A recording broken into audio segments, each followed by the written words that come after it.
All right, it looks like we are good to go. Good evening, everyone. My name is Nicholas Bond. I'm the Community Development Director for the City of Port Orchard. We are here tonight for our 2024 Comprehensive Plan Periodic Update Land Use Workshop. And I want to introduce our consultants tonight, Alex Campbell from AHBL and his companion, Ali Masterson. Is that the right last name, Ali? Are here to give a presentation on tonight's land use workshop, and then we're going to kind of have a free-form discussion where we'll be manning the posters and talking to you about the content there. So, Alex, you want to take it away? Thank you.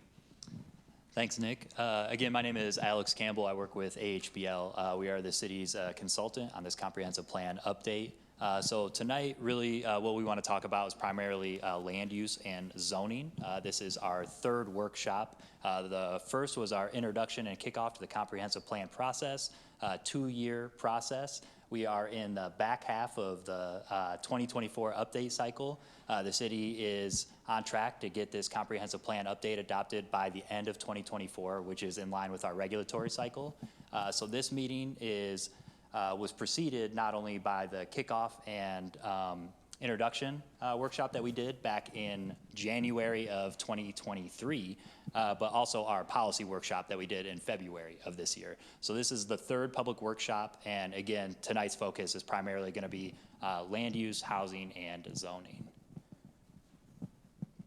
With that being said, tonight's presentation, really what I want to do is give a brief background on the comprehensive plan update process, some of the regulatory framework surrounding the comprehensive plan update cycle, and then go over again kind of what we're going to present tonight in terms of land use and zoning, the type of feedback that would be beneficial to the city with regards to land use and zoning, and then give you guys an opportunity to roam around, look at the materials that we've prepared tonight, ask us questions, give us feedback, and we can point you in the right direction to find more information based on what information you're looking for.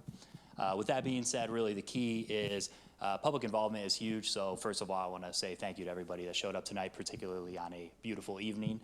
Much appreciated. Any feedback that we get is very important. We're going to wrap that into our update cycle as we continue to develop the individual elements of the comprehensive plan. So your feedback is valuable. We're compiling it all, and it's all getting assessed as we update this comprehensive plan. With that being said, really the building block of comprehensive planning in Washington State is the Growth Management Act. The Washington State Growth Management Act essentially regulates that any jurisdictions within our urban growth boundary are required to conduct comprehensive planning, Port Orchard being one of those communities. Comprehensive planning is a required element in GMA and not only helps the city understand how it has grown since the previous comprehensive plan update, but where it's going to go in the next 20 years. So this comprehensive plan looks out to 2044. So a lot of growth happening historically over, call it the last decade in Port Orchard, and that growth is projected to continue. So how can the city make sure that we're ready to accommodate that growth, not only from a residential capacity standpoint, employment capacity standpoint, infrastructure standpoint, including transportation, but also how can we make sure that all that growth looks like how the community wants to see it occur as well. So who plans for growth? Again, here in Kitsap County, we're required to provide these comprehensive plans or prepare these comprehensive plans. So not only does this occur at the county level, which we'll get into in a minute, but it occurs at the local level here at the city stage 2. The last periodic update was completed in 2016. So following that, previously we're on an 8-year update cycle. With this comprehensive plan, that shifts over to a 10-year update cycle. So following this 2024 comprehensive plan update, the next major update will occur in 2034. Again, this comprehensive plan update cycle is forward projecting over the next 20 years to 2044. The Growth Management Act has multiple goals, all primarily related to development, open space, recreation, natural systems, infrastructure, really all the building blocks that you typically think about when you think about how a city has grown over time, how it continues to grow, what type of land uses you would like to see, what types of residential uses, commercial uses, all that stuff. There are specific required elements in comprehensive plans. So the city's existing comprehensive plan includes all of these elements with the exception of climate change and resiliency. That's a new element in this current legislative cycle for comprehensive planning. Excluding that one, which is unique to this update cycle, the required elements include land use, housing, capital facilities, utilities, and transportation. So those are all specific looks at each of those individual disciplines.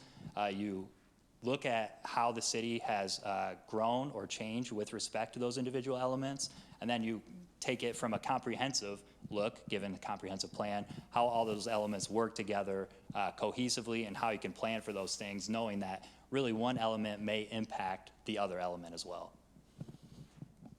In addition to the state level planning policy guidance, there's the regional level, and that is administered here in Washington State, particularly for Kitsap County through the Puget Sound Regional Council. Their document, their kind of guiding principles for comprehensive planning is called Vision 2050, and similar to the city's comprehensive plan, that vision document gets updated periodically as well. So as a city is updating this comprehensive plan, not only are we enacting requirements from the state level Growth Management Act, we're also incorporating the regional level requirements from the Puget Sound Regional Council. And really, the Puget Sound Regional Council's major goal is to provide a regional look, primarily at transportation, but also at land use, housing, and economic, commercial, employment growth as well. With that regional planning, not only is that inclusive of Kitsap County, but PSRC has jurisdiction over Snohomish, King, and Pierce as well. So again, really the intention is kind of dialing down from the state level to a more local perspective to this 4-county area is where PSRC wants to make sure that planning is occurring consistently across these counties so coordination can occur. On top of that, dialing down one more degree to a local level, we have our Kitsap County countywide planning policies prepared by the county. So the county has a comprehensive planning role just like the city does, and their comprehensive plan has growth and employment allocations that get distributed to individual communities within the county. So really that's kind of the regulatory framework from the Kitsap County level and how their information and planning gets incorporated here at the local level. Kitsap County's countywide planning policies, the city's comprehensive plan needs to be consistent with those countywide planning policies, and primarily through the lens of the comprehensive planning effort, we need to make sure that the city's growth allocation or projected residential growth and employment growth is consistent with what the county is expecting for the city as well.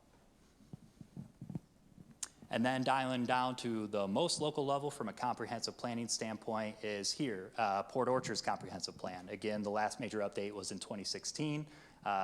As you guys can imagine, there's been a lot of major updates or changes and growth throughout the city since 2016, and kind of a lot of unique external factors, primarily the COVID pandemic, which has driven a lot of kind of unique housing choices throughout the region. So how do we incorporate all those changes, all the growth that we see coming, and the growth that we project over the next 20 years here at the local level, and incorporate those requirements not only from GMA, the Growth Management Act at the state level, the Puget Sound regional level, the county level, all into the local level. With that being said, this is just a brief background on comprehensive planning here at the city of Port Orchard. So the first comprehensive plan from the city really was in 1995. Prior to that, we were relying on 1992 from the county level. So there's been a lot of background. 1995 through 2008, the city had periodic comprehensive plan updates, last major update in 2016, and here we are in 2024. Kind of in the back stages of this 2024 comprehensive plan update. So the periodic plan update process, really the major goals, we want to make sure that the city's vision for growth is incorporated here locally. There are growth allocations, not only on a population but employment side that we need to plan for. That's a requirement, but how do we plan for that growth in a way that reflects the city's ideals, goals, and vision of the future? From there, we look at the current conditions. How has the city grown since the last comprehensive plan update? Take an economic look at the number of housing units built, the potential residential employment capacity for the city based on developable land that's available.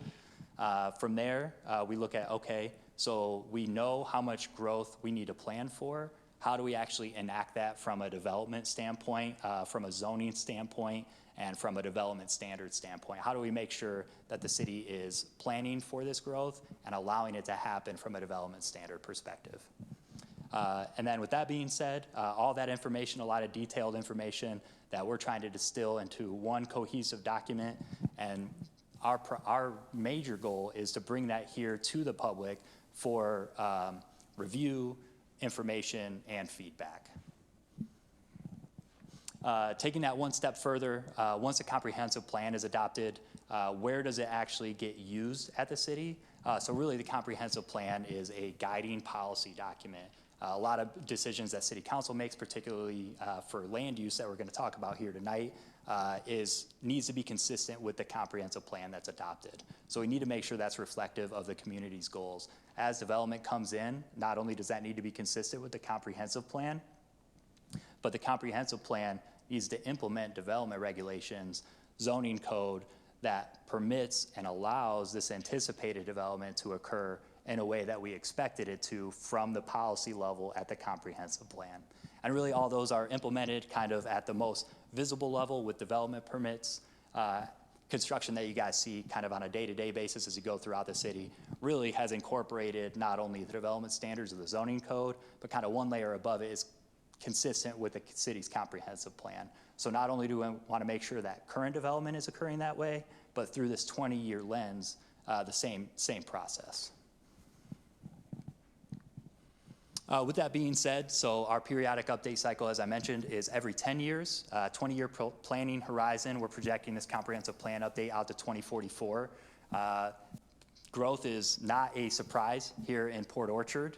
As of 2023, our population number was about 17,400, and our growth target for 2044 coming from the county level is 26,000 and just over 26,000. Really, in this comprehensive plan update, we need to plan for 10,500 additional residential units here in the city.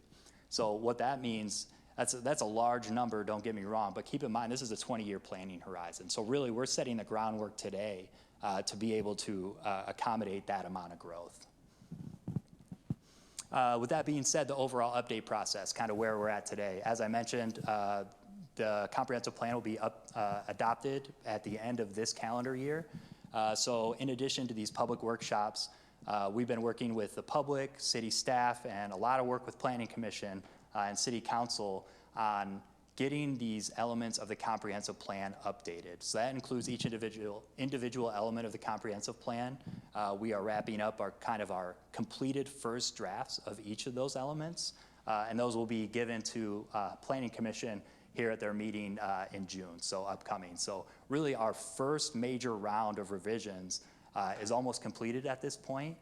So with that being said, really the point I want to drive home is there's going to be additional opportunities to stay involved and engaged in this process and see the actual text that supports a lot of the recommendations that you see before you today.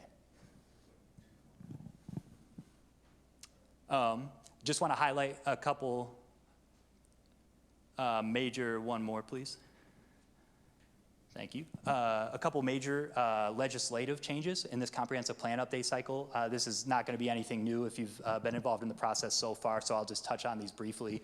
House Bill 1110 essentially requires that all residential zoning classifications allow for middle housing typologies, and tonight on the boards, you'll have an opportunity to see what those middle housing typologies are and what they really look like. And I think that's important to understand to get a sense of scale and residential density of what middle housing looks like in residential zoning districts. In addition to that, House Bill 1137 is primarily oriented around accessory dwelling units and requiring accessory dwelling units to be permitted within all traditionally single-family zoning districts. So really, these are regulatory requirements coming down from the state, recognizing the amount of growth that's happened not only here locally, but across the entire state. And obviously we felt it here locally But this is how we really kind of boost up housing production and make sure that the housing targets, which feel ambitious from a 20-year perspective, can be implemented and achieved over the 20-year planning horizon. With that being said, again, this information is also up on the board, so you'll have an opportunity to take a closer look. But really, these middle housing typologies take a wide array of formats. Typically, when you think about duplexes, triplexes, and you even get to kind of more unique housing types like stacked flats, really anything outside of a traditional detached single-family home kind of fits into this middle housing as it relates to single-family zoning, detached single-family zoning. So again, I encourage you guys, after this presentation wraps up, visit some of the boards that we have printed here, take a close look at what these housing types look like, and kind of let us know what you think, where they're appropriate, where they're not, and your overall opinions. With regards to housing needs and productions, another unique element of this comprehensive plan update cycle is planning for housing growth by income level. So with that being said, there's income brackets that we need to plan for a certain amount of growth for over this 20-year planning horizon. And the good news is Port Orchard is already checking the box for the 80 to 100% AMI with regards to housing levels, what that typically means. And just to back up one step, AMI, area median income. What is a median income in the local area? Again, this is meant to be a local look. Taking it as an aggregate from the county level skews those numbers a little bit. So we want to dial down into what is the local AMI and then break down these housing targets for production at those AMI thresholds. With that being said, the 80 to 100% AMI section, Port Orchard over the last 10 years has built enough capacity in that income band to satisfy their requirements already. But what that says is a lot of the housing that's been developed over that time period has been typically right at market rate. And not to say that there's anything wrong with that, but what we need to be conscious of is market rate isn't affordable to every individual at this point. How can we make sure that housing options are available at various income levels? And taking a look at this type of economic look, breaking it down by income level, helps us get there one step closer. With that being said, so tonight's workshop, really what we want to talk about is the city's existing zoning classifications, zoning map. The city has 3 proposed zoning changes that we want to present to you guys tonight for feedback, and we'll get into the details of those. And then we want to hear from you guys. What would you guys like to see? And that can take a variety of forms. So in no way are we expecting you guys to be zoning experts. What we do want to hear, though, is what would you guys like to see developed throughout the city? And what we can help is answer any questions about where that's currently allowed, where that might not be currently allowed, or where you think it might be appropriate. And then we can take all that feedback and, like I said, as we get through this draft process, incorporate the information that you provide. With that being said, what is the zoning map? So just a quick broad level. Typically, the zoning map determines approved uses based on zoning classification. Zoning districts allow a set of permitted uses, conditional uses, which are a little more discretionary. And then the zoning districts establish specific uses that range from residential, commercial, industrial, or a mix of all the above. And that also includes things like open spaces, green belts, civic uses or public uses, even down to things like stormwater facilities. Essentially, we want to make sure that the underlying zoning district allows a type of development that's appropriate for that location. This chart is probably going to be very difficult to read on the screen, but again, we have it on the board here, so I encourage you guys to come up and interact with these boards. But essentially what this is highlighting is within each individual category, say residential, there's also an array of uses of residential, lower densities, medium densities, high densities. So the term residential isn't a one-size-fits-all. There's multiple zoning districts that implement residential, same way as commercial, with varying degrees of intensity or requirements for those developments. So as we break from this presentation here momentarily, just keep that in the back of your mind that these zoning districts are what can be developed here, and keep that in your mind as you prepare some feedback for us. to highlight the 3 proposed zoning changes that the city is proposing in association with this comprehensive plan update. The first is off of Highway 16, and this is just reflective of change of land ownership. So this is being transferred to tribal land ownership, and with tribal ownership, they are independent from a regulatory perspective of the city's zoning or land use controls. With that being said, though, their typical development portfolio is commercial uses. So what we want to do is true up the zoning classification for what is likely to be proposed here. And not only does that allow us to plan for anticipated uses, that allows us to plan for anticipated employment capacity as well by understanding the acreage included in the project and anticipated development potential. In addition to that, next to Givens Park, there's a recommendation to change multiple parcels from R2 residential, low density residential, to R3, slightly higher density residential. And what that allows us to do is, one, be consistent with the city's housing action plan, which is a separate policy document that talked about, okay, how do we get to where we want to be with regards to housing and housing typologies? So this implements previous policy materials and makes sure that our comprehensive plan is consistent with those. And then it also allows for additional residential capacity in that area too, higher residential densities.